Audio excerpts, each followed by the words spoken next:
Shalom, shalom à tous et à tous ceux qui nous suivent et qui avaient pris cette habitude. Nous venons encore continuer ce qu'on a commencé encore cette fois-ci, cette série d'enseignements intitulée « Le commerce sans bénéfice ». Je le disais que le commerce sans bénéfice, c'est un commerce dont le capital, c'est la haine. Je vous dis, chacun a une semence en lui, chacun a un patrimoine génétique, mais le patrimoine génétique qui se trouve dans les hommes, c'est la haine. La haine, c'est quoi? La haine, c'est une violente aversion que quelqu'un peut avoir envers l'autre. Ou c'est une pulsion purement négative qu'on a de quelqu'un. Parce que sinon, si on n'aime pas quelqu'un, on ne voit rien de bon. Tout ce que lui fait est mauvais. On brandit ses vices au lieu de reconnaître ses sacrifices. Quelqu'un qui ne t'aime pas, tu peux lui donner quelque chose, mais il fait porter cela un autre nom. C'est elle qui m'a donné. Tu restes là, tu te dis, c'est vrai. Puisque lui a toujours ça comme arme. Je vous dis la vérité. Nous voulons maintenant parler sur les symptômes. Puisque c'est comme une maladie qui se cache, qui demande beaucoup d'analyse, beaucoup d'investigation. Toute personne porte en lui une certaine aversion, puisque dans la tête de chacun, dans les organes qui se trouvent dans le cerveau, dans le thalamus, tout comme dans l'hypothalamus, il y a un centre d'aversion et de plaisir. Donc, il y a des choses que tu aimes et des choses que tu n'aimes pas. Cependant, cette aversion-là fait que quelqu'un en lui a des choses qu'il a en aversion et des choses qui lui font plaisir. Vous savez, Elohim est comme un bon médecin. Un bon médecin ne peut pas s'hasarder de vouloir donner un traitement sans au préalable poser un diagnostic spécifique. En matière de médecine, il y a deux sortes de traitements. Il y a le traitement symptomatique qui consiste à traiter d'abord les symptômes, les signes que vous voyez. Quelqu'un a la fièvre, il faut d'abord arrêter la fièvre afin d'éviter l'anémie, la destruction des globules rouges, qui peut être fatale. Il y a un deuxième traitement qui est un traitement spécifique. C'est de cela qu'il s'agit. Pour pouvoir donner un traitement spécifique, il faut faire des examens minutieux et profonds, afin de chercher le vecteur qui est à la base de tous les symptômes que vous avez vus. Il s'avère qu'aujourd'hui, nous avons beaucoup de gens qui sont comme des pharisiens. Les pharisiens qui se tiennent dans le temple, dans la synagogue, ils disent, Seigneur, tu sais que moi je jeûne chaque jour de mardi, et jour d'alliance. Tu sais que moi je donne ma dîme régulièrement. Je ne suis pas comme ces publicains-là, ces voleurs-là, cet imposteur-là, qui extorque l'argent des autres, mais il vient ici devant toi. Mais quelle était l'attitude du publicain? Il s'est incliné devant le Seigneur. Seigneur, je suis un homme pécheur. Aie pitié de moi. Aujourd'hui, si vous écoutez les discours des uns des autres, vous verrez comme si, naturellement, dans notre pays, la RDC, vous avez l'impression que c'est une nation constituée de saints des saints et de démons un peu d'hommes. Donc il y a les autres qui sont tellement très saints. Ne vous y trompez pas. Si réellement vous n'étiez pas concerné, vous n'aurez pas la chair. Puisque quand on parle des œuvres de la chair, chacun a son yetzerara. Chacun a son côté, son mauvais penchant. C'est pour ça que nous sommes tous dans les églises, comme des malades. Si vous n'êtes pas dans le pavillon 6, vous pouvez être dans le pavillon 10, mais nous sommes tous dans l'hôpital. Vous risquez de devenir des ophtalmologues aveugles. Un ophtalmologue, c'est un médecin qui guérit les yeux, mais lui-même est aveugle, mais il veut être ophtalmologue. C'est pourquoi Yeshua dit,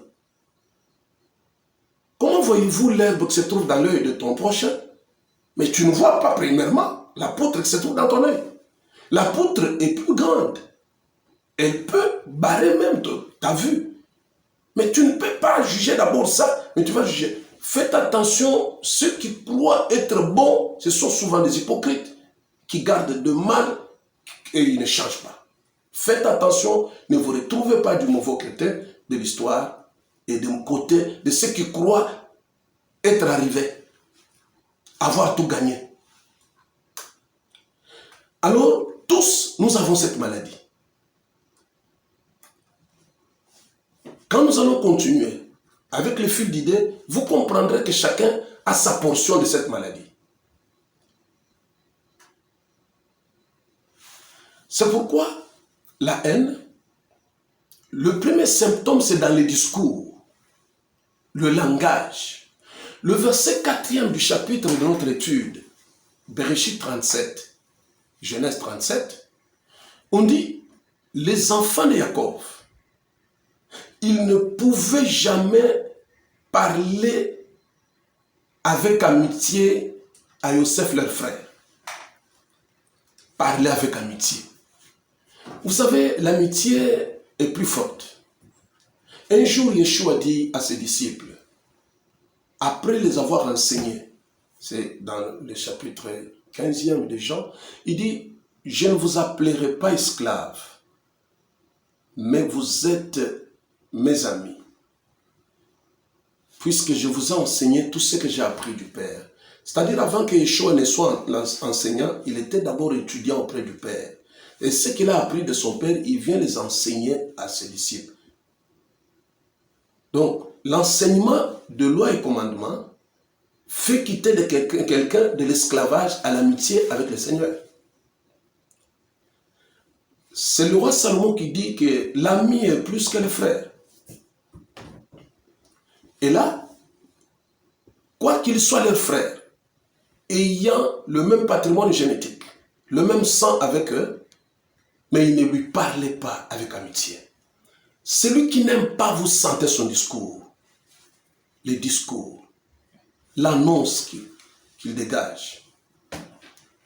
C'est pourquoi le psalmiste, je crois, c'est Psaume chapitre 37, verset 31, il dit, la bouche du juste dégage la sagesse, car la Torah de son Elohim se trouve dans son cœur.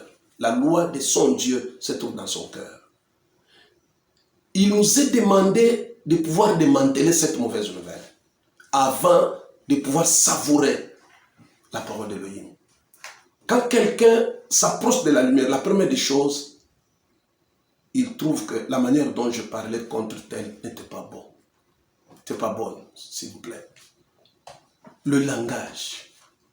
Puisque c'est de l'abondance du cœur que la bouche parle. La langue d'un haineux dégage le venin. Et quand ça entre dans le cœur de l'autre, ça le tue. Le langage. Il y a un prophète qui était lui-même prophète et sa femme prophétesse. Il s'appelle Ishayahu et Esaïe, pour ceux qui parlent français. Cet homme a prophétisé. Il a donné, comme les gens veulent dire, des messages précis. Mais cet homme n'avait pas une bouche pure pour pouvoir porter le message, puisqu'il s'appelle prophète messianique, celui qui a parlé de la conception, de la naissance, de la croissance, du ministère, la mort, la résurrection, le retour, l'ascension, ainsi que le retour du Seigneur. Il a parlé scrupuleusement et aussi littéralement de Mashiach. Mais cet homme, jusqu'au chapitre 6e, après la mort du roi, il voit les séraphins. Il est le seul prophète qui a vu les séraphins, avec 6 ailes. Il commence à pleurer certainement, je suis malheureux, car j'ai des lèvres impures, car j'habite dans un environnement pollué. Nous avons aujourd'hui un environnement pollué. devant nos postes téléviseurs, nous entendons ce qu'il ne faut pas entendre. Nos âmes sont tous les jours exposées au venin de la haine. Vous pouvez ne pas haïr quelqu'un, mais le discours que vous avez entendu de lui, c'est pourquoi moi je ne prends pas position par rapport à ce que j'entends de quelqu'un. Quelqu'un peut avoir ses motivations. Nous avons malheureusement ça. Nos pays, les Africains, nous avons la haine les uns envers les autres, mais les gens gardent ça dans l'hypocrisie. Nous avons la malchance d'avoir des politiciens qui s'appellent entre guillemets chrétiens. Ils prient même avant les réunions de leur parti politique. Mais les discours, ils ne savent pas que nous sommes devant un peuple qui a déjà la haine comme une arme. Mais ça attend seulement quelqu'un pour l'activer, pour qu'il y ait une détonation. Nous sommes ce que nous sommes à cause des discours. J'aurais voulu que les gens qui veulent être des mobilisateurs, des journalistes, puissent être conseillés par des hommes qui ont la sagesse divine. Je dis bien la sagesse d'Elohim, pas la sagesse du monde. Tu peux être licencié en communication, tout ça, mais on peut te prendre, tu inocules des choses qui peuvent détruire tout un peuple. Cela ne fait pas de toi un bon communicateur, s'il te plaît. Tout ce que nous communiquons, ça peut aider à tranquilliser la situation ou à attiser le feu. J'ai souvent entendu parler de paix. Mais quand nous voulons la paix, nous devons aussi contrôler les discours qui sortent de nos bouches. Les discours que nous entendons à longueur de journée sont mauvais. C'est à la base de cela. C'est ce que je vous disais. La bonne nouvelle, nous avons aujourd'hui des pasteurs qui prennent position. Il est de tel camp ou de tel camp, même sur la place publique. Or, dans le sacerdoce, on ne doit pas s'attaquer à ceux qui dirigent, qu'ils soient mauvais ou bons. La Bible dit priez pour eux. S'ils sont mauvais, obéissez à vos maîtres, soumettez-vous à eux. C'est le Seigneur qui les jugera. C'est écrit noir sur blanc. Dans le sacerdoce, le premier principe du sacerdoce, c'est le respect du sacré. Les parents sont sacrés. Elohim est sacré. Israël est sacré. Les dirigeants sont sacrés. La Torah dit, on ne parle pas du mal du chef de son peuple. Les gens que le Seigneur met à la tête de nos quartiers, à la tête de nos communes, à la tête de nos villes, de nos pays, de nos provinces, je vous dis clairement, les gens ne savent pas. On ne met pas des gens qui doivent vous aider à manger 3 fois par jour. C'est faux. Le Seigneur, quand il met quelqu'un, c'est eu égard à votre état spirituel pour vous faire vivre une expérience spirituelle. Si cela est vrai, si on enlève le nom de Moshe, on enlève celui de David, on vous dit que celui-ci est venu trouver les gens, on les fouettait quand même, ils mangeaient, ils avaient quand même une maison, il les a fait sortir, que vous irez vivre le lait et le miel, pendant 40 ans ils sont morts, tout ça, voici les serpents, le même Dieu les a brûlés, vous ne direz pas que c'est Dieu qui l'a fait. Il leur a donné même une nourriture à laquelle ils n'étaient pas habitués, ni leur père. Lorsqu'ils voulaient répliquer, ils demandent de la viande, on leur donne la viande, ils meurent 3000 personnes dans un cimetière qu'on appelle Ibrotatav en hébreu, qui veut dire le cimetière de la convoitise. Le Seigneur vient d'abord faire vivre aux gens l'expérience spirituelle. Il met à la tête d'Israël un homme qu'on appelle Shimshon, Samson selon vous. Cet homme n'est pas marié. Toutes ses concubines, ce sont les Philistines, ces gens-là qui sont des ennemis depuis 40 ans. Qu'est-ce que cela signifie? Il a fait 20 ans. Il peut se retrouver même dans la maison d'une concubine, d'une prostituée, pendant 20 ans. Il voulait leur dire, vous pleurez aujourd'hui que nous sommes dominés par les Philistins. Mais vous oubliez que vous tous dans vos maisons, vous allez en coulisses. De l'autre côté, vous célébrez les fêtes. Vous célébrez le Shabbat. Vous donnez des sacrifices, des offrandes, des holocaustes, mais nuitamment, vous allez chez les Philistins. Vous allez solliciter le service de leurs idoles. Vous en avez au moins dans vos maisons. Mais maintenant, quand je vais prendre quelqu'un, mettre à la tête du pays, pour maintenant, puisque dans le monde spirituel, les semblables se glissent par les semblables, qu'il puisse maintenant sortir ce que vous faites en coulisses et les mettre au grand jour. Pourquoi vous l'insultez? Vous devez savoir que chaque personne que le Seigneur met à la tête, il peut être moins intelligent que toi, mais prophétiquement, il y a un message, il faut le tirer. Il peut envoyer quelqu'un de très dur, puisqu'il sait que vous êtes très dur, la dureté contre la dureté. C'est ce qu'il fait. Lisez Psaume 18. Il se révèle bon envers celui qui est bon. Le Seigneur est pur envers celui qui est pur.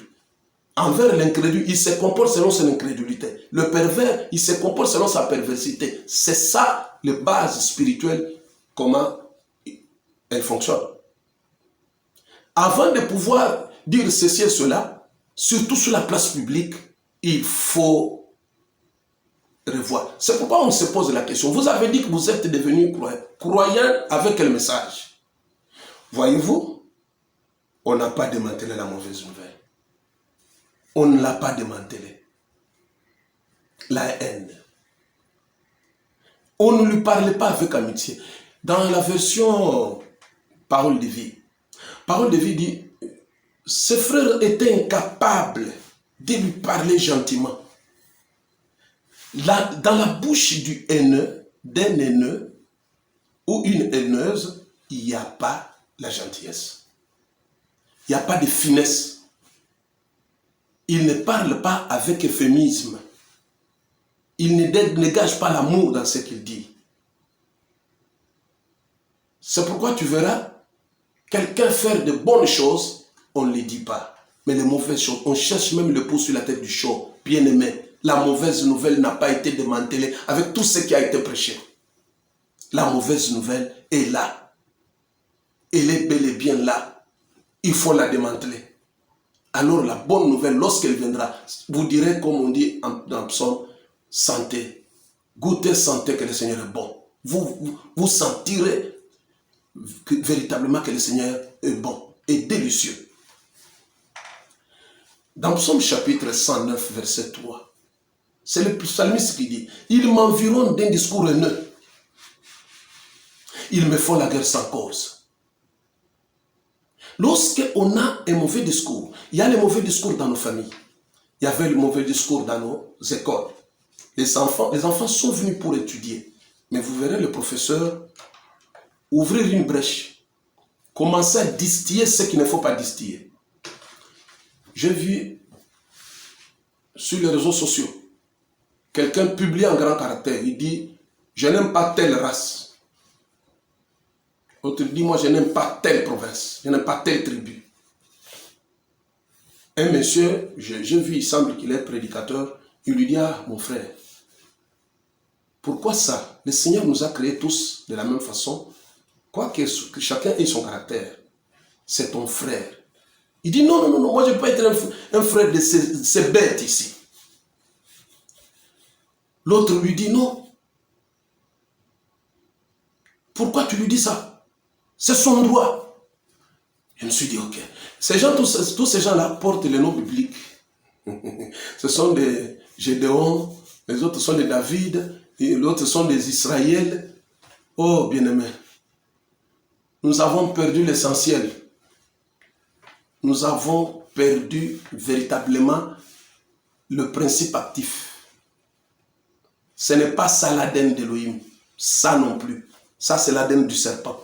L'inimitié peut exister, mais entre les gens qui sont différents de leur semence. Je mettrai l'inimitié entre le serpent et la femme. La postérité du serpent et celle de la femme. Il y a sur la terre des Bethzélem et des Behemoth. Ceux qui ne peuvent vivre que par le souffle de la Torah et ceux qui ne peuvent vivre que par leurs données scientifiques. Alors, si l'inimitié existe à ce niveau, gloire au Seigneur. Mais pas ceux-là qui ont juré que nous devenons enfants de Dieu, nous devenons serviteurs. Quel est le monde que nous voulons bâtir? Si nous ne faisons pas attention, l'Afrique va éclater. L'Afrique est au bord du gouffre. Il peut exploser à tout moment. L'Afrique explose dans peu de temps. Si nous ne faisons pas attention, à cause de ces fonds de commerce, cette haine, le discours que nous dégageons peut nous tuer. C'est pourquoi ici, nous demandons à chacun de pouvoir checker son cœur. Là, toi-même, dans un coin, à chaque moment, quel est le discours que je tiens? Soit contre les femmes, contre les hommes. Si tu as été déçu par 10 femmes, toutes les femmes ne sont pas mauvaises, puisque tu es sorti d'une femme. Tu peux avoir aussi ta fille. Ne dis pas, toutes les femmes sont des sorcières. Quelqu'un m'a dit ça. Je trouve que toutes les femmes sont des sorcières. Je dis en commençant par ta mère. Oh non, ma mère n'est pas sorcière, mais elle est femme, non? Si les hommes tombent dessus, tous les hommes ne sont pas comme ça. Si les gens de telle tribu sont mauvais, il n'existe pas une race ou une tribu où tous sont mauvais, même le fœtus dans le sein de sa mère. Il n'existe plus. C'est ça. Ça, c'est une mauvaise nouvelle. Démantelons ça. Et le Seigneur sera avec nous. Beaucoup de choses sont bloquées à ce niveau-là. Un cœur haineux ne peut pas voir la gloire de Elohim. Heureux ceux qui ont le cœur pur, car ils verront le Seigneur. Que chacun se fasse une introspection et faire un retour, un teshuva sincère pour dire Seigneur, aie pitié de moi. Parce que ce qui sort de la bouche suit l'homme. La langue est un petit organe, mais capable de détruire, brûler toute une forêt. Ainsi, nous terminons par là. Que Shaddai vous bénisse. Portez-vous bien. À la prochaine. Si vous avez aimé la vidéo, n'oubliez pas de liker, de vous abonner et d'activer la cloche de notification pour manquer aucune de nos prochaines vidéos.